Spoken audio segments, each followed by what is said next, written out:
Greetings everybody and welcome back to Day 3, Part 3 of the Top 50 PlayStation 4 Games in yours truly's opinion. That sounded weird, so yeah.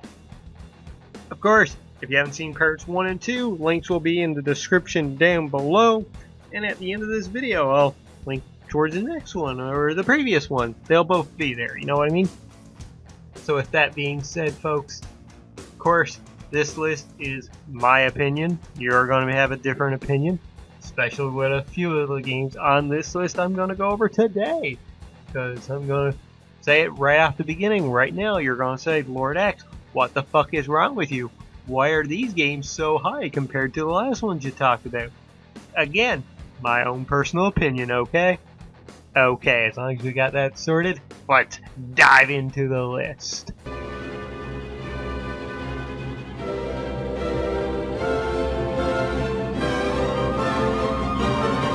Next, Machina. Remember when these guys used to make good arcadey games? Yeah, kind of sad, isn't it? But yeah, the Next Machina was a blast to play. This twin-stick shooter from Housemarque was absolutely brilliant. Colors exploding everywhere. The music was just so fucking rad. Like, the beats in this game are off the charts awesome. It is so much fun. It's a rather quick play too, but getting that high score, that next level of excitement, was just so friggin' good. This is Housemarque's best game. It is a shame that nobody fucking bought it, and they decided to stop making twin stick shooters. Yeah, okay, let's move on before I get sad.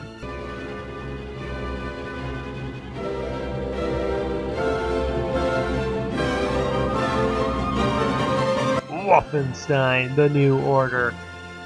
Man, again, I do not like first-person shooters that much, but like Titanfall 2, this game makes you friggin' care about the story, man. The characters in this game are so friggin' good.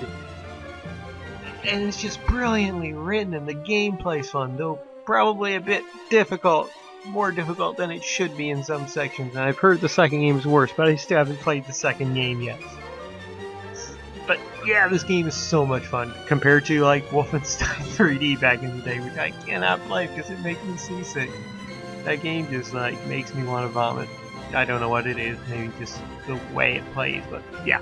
Anyways, New Order, not like that. New Order, really fucking good, and it lets you punch those goddamn fucking Nazis.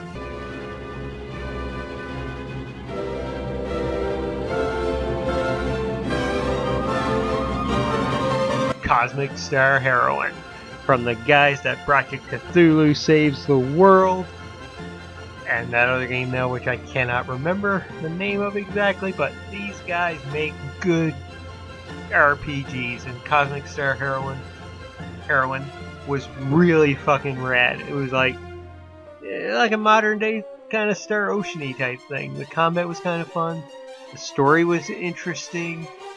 You could play it on your PlayStation Vita as well, which is awesome. I mean, well, it's always good.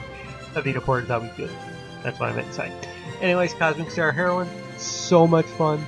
Such a fun little rad little RPG. Again, this is one that you can pick up fairly cheap, fairly often these days, and I would greatly recommend it.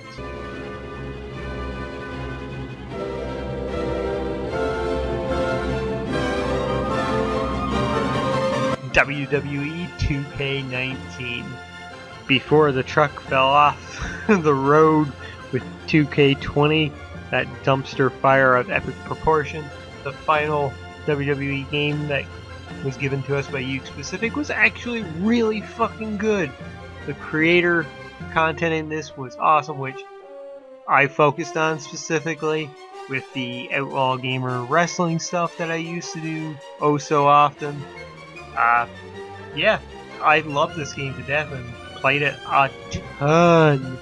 And then I still go back to it now every now and then, and yeah, it's good, and you know, the story in this game was actually pretty fun too. I actually really dug the story mode in this one. Yeah, it was great, you know. It's a shame that this was the last good simulator WWE game that we've gotten, because 20 was so bad it was terrible. But I had a ton of fun with 2K19, and I had to put it up on the list for the amount that I played it. The amount of content that I got out of this game from my YouTube channel was so much. Probably not as much as 2K18 and 17.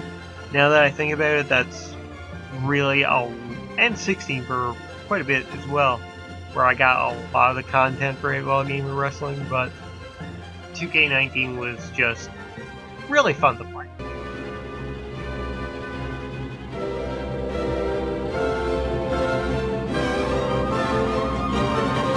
Until Dawn. That's right, coming in at number 26 is the lovable... This was, you know, these developers doing a better job with the adventure not point and click style games, but choose your own adventure type games than Quantic Dream. They out Quantic Dream with this one. And the horror genre was the perfect way to go with this, where you could have pretty much everybody dying, or nobody dying, or all the guys dying, or all the girls dying.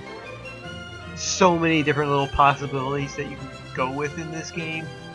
And it was kind of rad, you know, like, you had one thing going within this game, and then there's a right turn with something else actually going on in the game story-wise.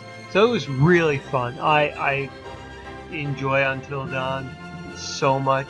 This is one where I'm like, man, I should really go back to that, and that would be kind of cool to do it for a Let's Play type deal on the YouTube channel as well. But, you know, it's good. It's great. Love Until Dawn.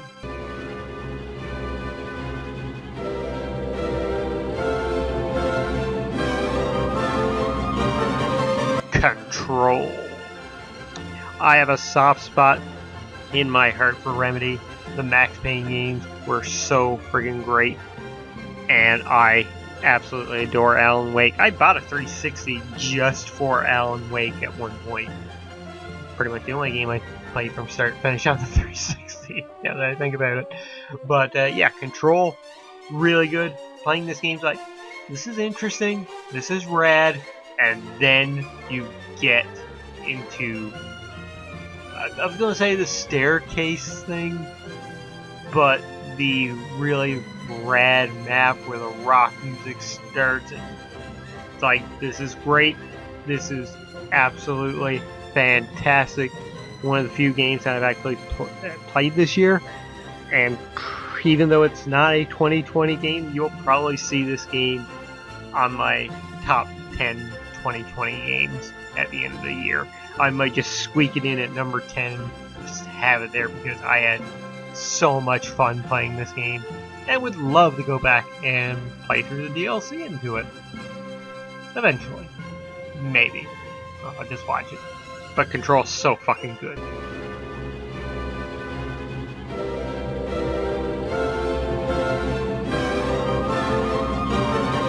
Death Stranding. Leave it to Hideo Kojima to make a walking simulator fun. You play a postman in this game, and given how 2020 has gone with everybody staying in isolation, man, this game hits home real bad at this point. I'm glad I played it so early in the year, because I think I'd be too depressed playing this game right now to be like, wow, this is reality come to this is gaming come to life right now in the real world. But that said, Death Stranding, really good. The story, really rad. I guess one of those games, it's a Kojima game where he's like, I'm not really sure 100% what's going on, but it's got its hooks in me. This is really fucking cool. And the performances in the game are great. Norman Reedus, awesome. Yeah, nothing like... I got hooked into a game delivering packages. Like, I play some mundane games, and you'll see a couple maybe coming up soon, but... yeah, this was good. This was really fucking good.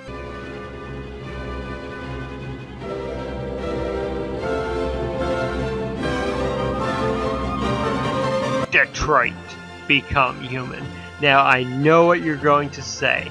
Lord X, just a few moments ago, with number 26, you said that they out Quantic Dream. But here you are putting Quantic Dream game higher than Until Dawn. Well, yes I am, because fucking Detroit Become Human was really fucking rad. Like, gameplay-wise, maybe not as good as Until Dawn. I will say that. Like, the choices, maybe not as extreme in this one. So, yeah, you got multiple different endings and whatnot. But I really love the fucking story with these android characters that you play as in this game. Like, Connor was awesome. Kayla? I think I'm getting it right. She was kind of cool. And Marcus was freaking rad. Like, this game probably had more... David Cage made a game with robots that had more emotion than any of his previous games. Let's be honest. That's a fact right here. And Detroit Become Human was really fucking good. I love the hell out of this game.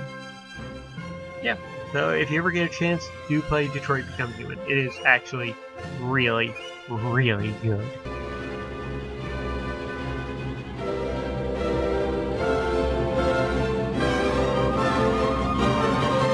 Dead or Alive Extreme 3 Fortune. Boobies. Okay, come on. Let's gotta be serious. I can't just leave it at that, folks, for you. Yeah, I know what you're saying, Lord X.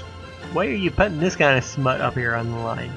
Well, for a few reasons. Number one, it has a soft spot in my heart because it was my 50th Platinum Trophy and my only imported game trophy, and the only imported game I've ever bought. So for that, it kind of ranks kind of high for me just on that kind of a level of importance to me personally. But that being said, the volleyball in this game is actually really fucking good. It was a good Platinum Trophy as well. Like, a tad challenging, but you know, it's good. It's actually really fun. The mini games into it, not bad at all. They're really not. I had a blast playing this game. To get your mind out of the gutter, the gameplay was actually pretty good. I mean, the weeb in me also says, ain't nothing wrong with a little bouncy.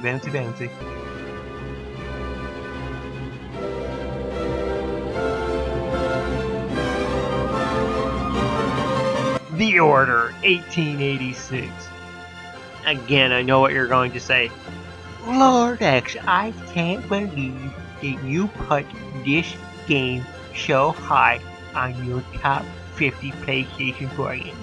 This was the worst exclusive Sony ever made. It was only 6 hours long. It was boring. There was barely any gameplay. There was a whole chapter where there was just one big cutscene. Well, let me tell you this. The Order 1886, beautiful looking game. The concept was really fucking rad. The combat that was in there was pretty good, but though I'll admit there wasn't enough of it. And it set itself up for a great sequel that we're never going to see because the developers are now making Facebook games trapped in that kind of hell. But I really love this game. I thought it was really cool. I love the characters. I thought Galahad was really fun. And what's not to enjoy about killing werewolves in a steampunk Victorian London? It's awesome. It's really fucking rad of a concept.